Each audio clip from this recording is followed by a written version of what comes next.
Ning ari ko sa baybayon og nakita nako ang akong pagumangkon nga gamito nila ang sakayan. Alas 5 ni sa hapon ug mao ni dagat sa Southern Leyte. Gikan kog Malitbog kay ning kuha sa ayuda. Ako magi-authorize akong sister-in-law. Ug pag uli nako sa balay nagplano ko nga matog kay gikapoy ko kay daghan kayong pila. Ug sa dihang nakakita ko nila na-excite ko. Mao nang mukuyog ko.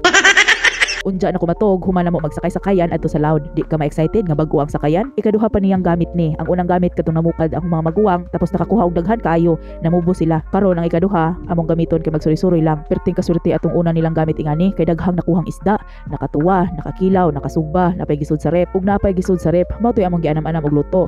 Usahay giprito, usahay giunon, kay daghan mang nakuhang isda gikan sa bubo, nangatag pud mi sa among tiya. Medyo lam na ni siya nga party sa dagat ug makita na ang bukid, nagablu-blu na ni. Mao na itsura kung naka sa loud murag kulba ba. Nindot jud magsakay-sakayan anhi kay nindot ang view nga imong makita. Ang kulba lang ug nay mo aging lumod, pero di man manglabot ang lumod kaya lang ngilngig lang sa tanawon. Ug napog kay makit-an diri nga mga pawikan mo kalitrag tunga. Adjaw jud syagit ayaw kiat kay mabulabog ang mga isda.